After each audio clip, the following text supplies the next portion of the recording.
नमस्कार मित्रों, कैसे हैं आप सब। आपका स्वागत है हमारे सार्वभौमिक विद्या यूट्यूब चैनल पे। पिछली कक्षा में हम संधि के बारे में पढ़ रहे थे।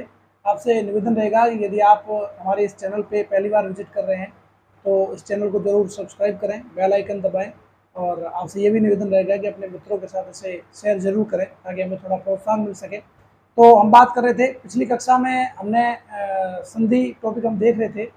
उसके अंतर्गत हमने स्वर संधि और स्वर संधि की जो पांचों संधियाँ थी उसको पूरा कर लिया था। उसके बाद में हमने व्यंजन संधि शुरू की थी। तो पिछली कक्षा में हमारे व्यंजन संधि चल रही थी।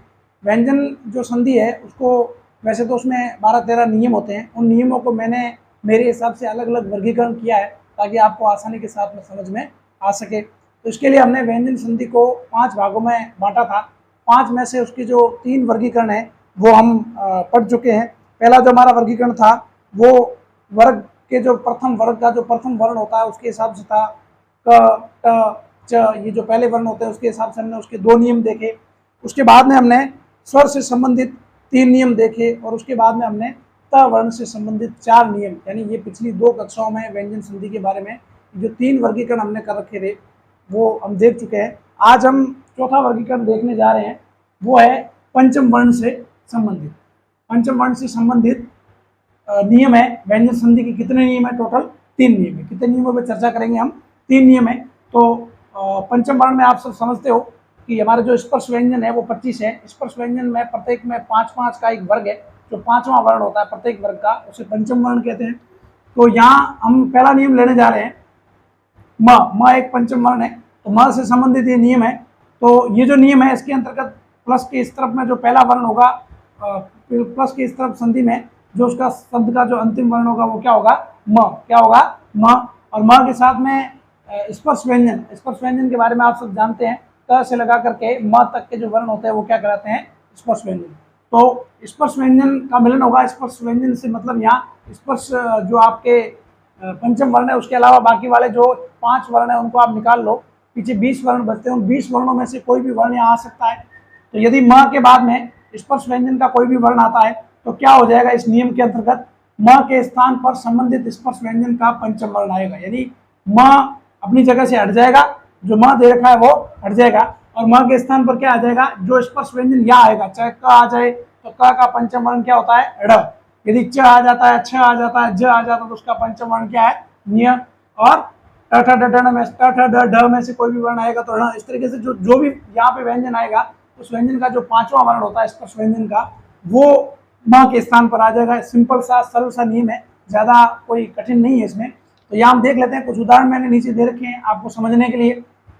तो नियम शायद मुझे लगता है कि आपको समझ में आ गया होगा।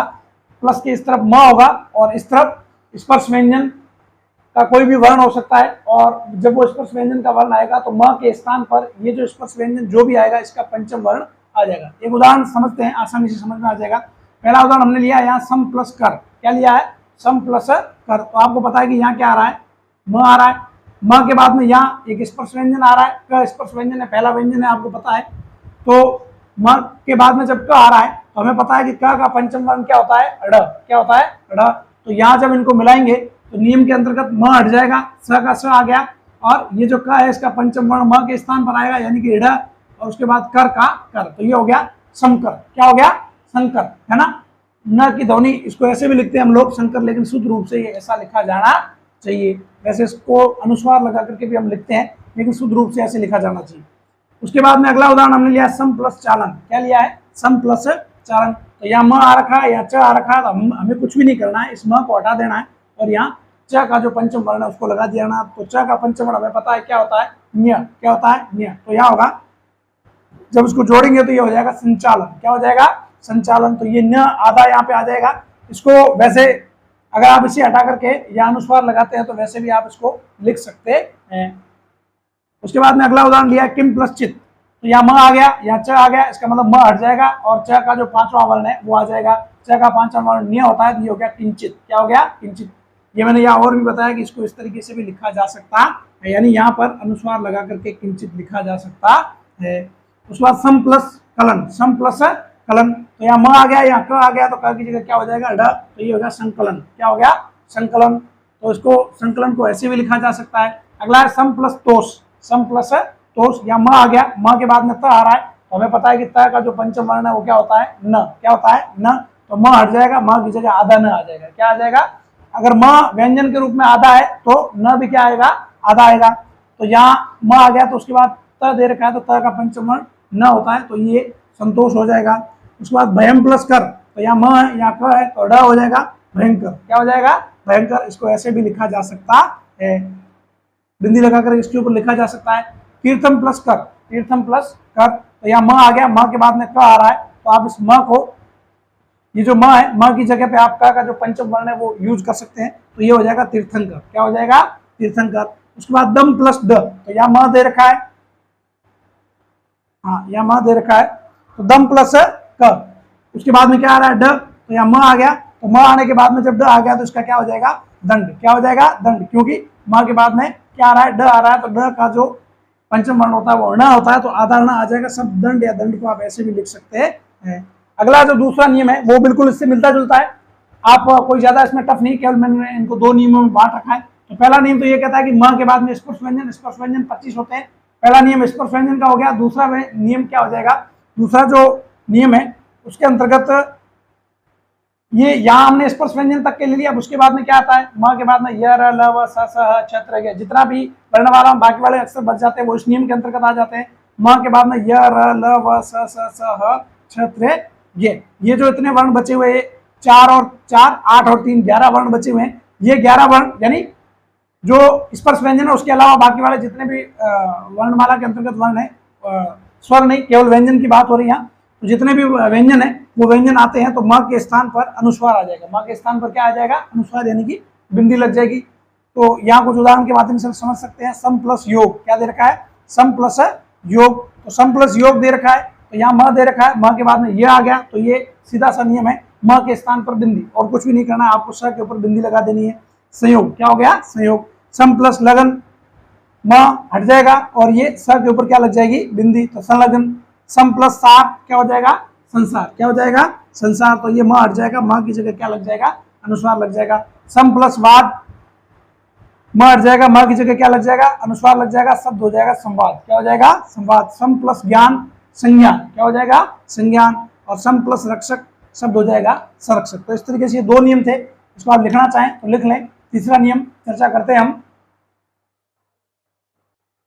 तो तीसरा नियम है र, र यानी कि छोटा र, बड़ा र, और उसके बाद में री, और उसके बाद में स। ये 4 वर्ण आप बहुत अच्छे से याद कर ले इस नियम के हिसाब से। पंचम वर्ण से संबंधित जो तीसरा और अंतिम नियम है उसमें र, र, री और स, ये 4 वर्ण है। इनके बाद में जब न आ जाता है, न आपको पता है पंचम वर्ण है, इसलिए मैंने इसको पंचम वर्ण के अंतर्गत रखा है।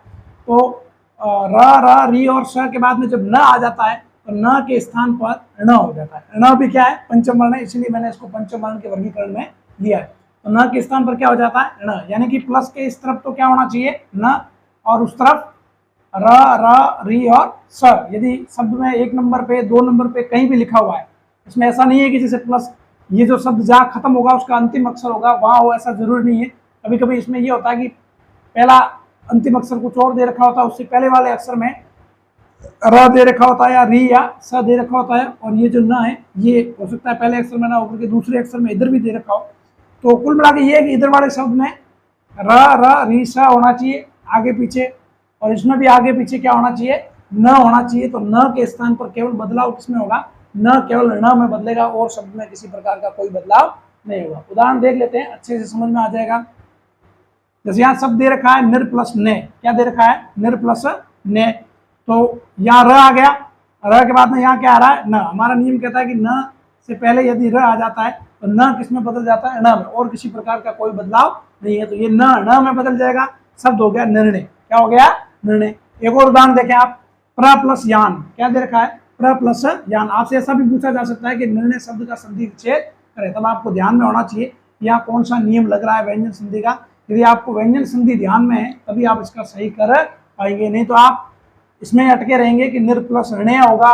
ऋणय को तो आप छोड़ेंगे नहीं, क्योंकि आपको ये लगेगा कि जब ऋणय शब्द है ये तो साथ में रहेगा। लेकिन यदि आपको व्यंजन संधि का ये नियम आपके ध्यान में है तब आप निश्चित तौर से इसको सही करेंगे। प्र प्लस यान, तो यहाँ आप देख सकते हैं प्र में क्या है, प तो पूरा है, लेकिन र क्या है, आधा है ना, र आधा है। तो यहाँ र आ गया, प्लस यहाँ क्या आ रहा है, अब यहाँ आप देख सकते हैं यहाँ य है, यहाँ न नहीं है, लेकिन यहाँ पीछे क्या दे रखा है, मैंने आपको बताया पहले नंबर पे भी न हो सकता है, दूसरे नंबर पे भी न हो सकता है, इसमें यहाँ हो सकता है र जरूरी नहीं यहाँ हो, इससे पहले भी हो।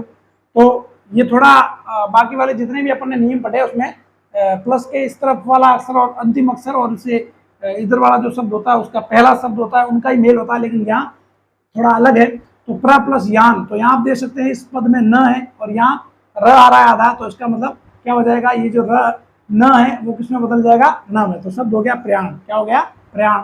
उसके बाद त्रिस प्लस ना, स भी हमारे इसके नियम के अंतर्गत आता है कि स के बाद में यदि न आता है तो भी न के स्थान पे क्या हो जाएगा, न। तो त्रिस प्लस ना हो गया, तो यहाँ अपने को पता है कि जब स आ गया या न आ गया तो ये न किसमें बदल जाएगा, न में। तो शब्द हो गया तृष्णा, क्या हो गया, तृष्णा। तृष्णा का मतलब होता है प्यास। उसके बाद परि प्लस मान, क्या दे रखा है, परि प्लस मान। तो यहाँ भी आप देख सकते हैं यहाँ र दे रखा है, लेकिन यहाँ पे न पहले नंबर पे नहीं है, अगले पिछले दूसरे नंबर पे शब्द में दे रखा है, फिर भी ये बदलेगा। यहाँ न है, यहाँ र आ गया, तो इसका मतलब पहले पद में र है, दूसरे पद में न है, तो परि प्लस मान का क्या हो जाएगा, परिणाम, क्या हो जाएगा, परिणाम। और बाकी किसी प्रकार का कोई बदलाव नहीं है। त्रि प्लस न, तो यहाँ त्रि यानी री की मात्रा है, ये किसकी मात्रा है, री की मात्रा है। यहाँ न आ गया तो हमारे नियम में री और इधर बाद में न आता है, तो न किसमें बदल जाएगा, न में। तो ये होगा तृण, तृण का मतलब होता है तिनका। उसके बाद कृष प्लस न, कृष प्लस न, तो यहाँ कृष प्लस न है, तो यहाँ आपको पता स दे रखा या न है, तो न किसमें बदल जाएगा, न में। तो ये हो जाएगा कृष्ण। आपने ये शब्द कई बार सुना होगा कृष्ण भगवान जी के बारे में, लेकिन आप में से बहुत कम लोग ऐसे होंगे जिनको इस शब्द का संधि विच्छेद करना आता होगा। तो थोड़ा इंपॉर्टेंट भी है, इसको ध्यान दें, क्योंकि बहुत महत्वपूर्ण नाम है, तो हो सकता है पूछा भी जाए। संधि विच्छेद काफी टफ है, यदि नियम आपको अच्छे से पता है तो ये आप इसके बारे में बता सकते हैं। तो कृष प्लस न का क्या हो जाएगा, कृष्ण। उसके बाद पोष प्लस न, पोष प्लस न, तो यहाँ स आ गया या न आ गया तो क्या हो जाएगा, पोषण। शब्द क्या हो जाएगा, पोषण। बस न में बदलेगा, और किसी प्रकार का बदलाव नहीं है। बस आपको ये चार अक्षर याद रखने हैं कि पहले शब्द में इन चारों में से एक अक्षर होगा और दूसरे शब्द में न होना चाहिए, तो न में बदल जाएगा। उसके बाद परि प्लस ने, परि प्लस ने, तो यहाँ र आ गया या न है तो क्या हो जाएगा, परिणय। उसके बाद निर प्लस मान, तो यहाँ र है, यहाँ न यहाँ दूसरे नंबर पे आ रहा है, ये भी ध्यान से देखें आप। तो यहाँ र है, र के बाद में यहाँ न इस पद में आ रखा है, तो क्या हो जाएगा, ये न है, ये न में बदल जाएगा, शब्द हो जाएगा निर्माण, क्या हो जाएगा, निर्माण। उसके बाद राम प्लस अयन, राम प्लस अयन, काफी लोग इसमें कंफ्यूज होते हैं। बहुत सारे लोगों को लगता है कि यहाँ कौन सी संधि है, दीर्घ स्वर संधि। कौन सी संधि है, दीर्घ स्वर संधि, जबकि हकीकत में यहाँ दीर्घ स्वर संधि नहीं है, यहाँ व्यंजन संधि है। ये कई एग्जामों में पूछा भी गया है, काफी महत्वपूर्ण क्वेश्चन है।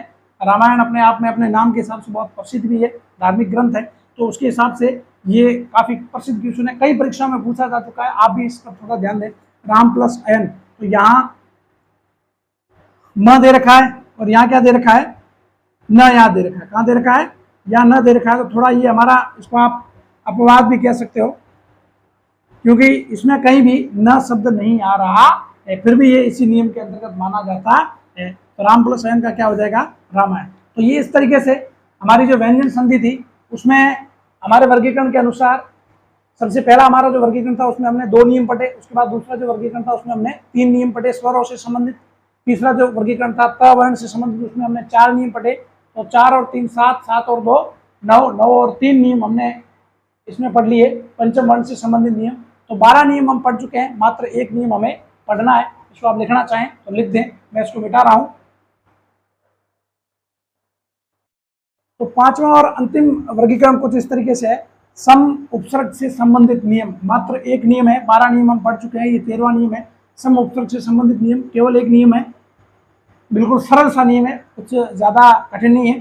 नियम ये कहता है सम के बाद में यदि क्रय धातु आ जाए, क्या आ जाए, सम के बाद में संस्कृत की जो क्रय धातु है वो आ जाती है। क्रय धातु का मतलब क्रय लिखा हुआ हो या क्रय कृति है ना, इस तरीके से कुछ हो, कार करण आदि शब्द आ जाते हैं, तो यहाँ पे स का आगमन हो जाता है, यानी इसके बीच में प्लस की जगह क्या आ जाता है, स का आगमन। क्या आ जाता है, आधा स, क्या आ जाता है, आधा स हो जाता है। बिल्कुल सरल नियम है, नियम आपको याद रह जाएगा। इस तरफ सम उपसर्ग होगा, सम उपसर्ग से संबंधित शब्द होगा।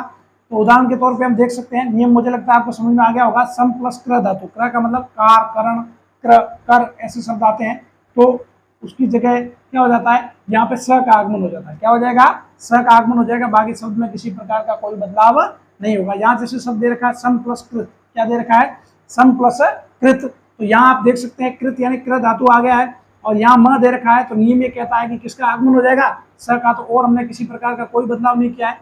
ये जो स है, स का स है, और ये जो म था, म को हमने चंद्रबिंदु के रूप में ऊपर ले लिया और स आधा हो गया। क्या हो गया, स आधा हो गया। तो ये हो गया संस्कृत। क्या हो गया, संस्कृत हो गया। उसके बाद में सम प्लस कृति, सम प्लस कृति, तो यहाँ म है, यहाँ क्र धातु आ गया, तो यहाँ पे स का आगमन होगा, म ऊपर अनुस्वार के रूप में आ गया, तो ये शब्द हो गया संस्कृति। क्या हो जाएगा, संस्कृति। उसके बाद सम प्लस कार, सम प्लस कार, यहाँ म है या कार आ गया, तो ये हो गया संस्कार। क्या हो गया, संस्कार हो गया। और ये स का आगमन हो गया, और ये जो म था इसको हमने अनुस्वार के रूप में ऊपर ले लिया। सम प्लस करण, तो ये हो गया संस्करण। क्या हो गया, संस्करण। ये इसके कुछ 3-4 प्रसिद्ध उदाहरण है, ज़्यादा बड़ा नियम नहीं है। तो इस तरीके से ये जो हमारी व्यंजन संधि थी ये आज पूरी हुई। आपसे निवेदन रहेगा कि हमारा जो ये चैनल है इसे आप आगे से आगे प्रसारित करें, अपने मित्रों को जोड़ने का प्रयास करें। आपकी किसी भी प्रकार की कोई क्वेरी है, कुछ भी जानकारी आपको लेनी है, तो हमारा जो टेलीग्राम ग्रुप है जिसका लिंक आपको नीचे डिस्क्रिप्शन में दे रखा है, उस लिंक के माध्यम से आप हमसे जुड़ सकते हैं। किसी भी प्रकार का कोई भी क्वेश्चन, कुछ भी इस टॉपिक से संबंधित आपको पूछना हो तो आप ज़रूर पूछें। मुझे लगता है आपको पढ़ने में आनंद आ रहा होगा। और भी किसी प्रकार का अगर आप बदलाव चाहते हैं तो मुझे ज़रूर बताएं। बहुत बहुत धन्यवाद। जय हिंद, जय भारत।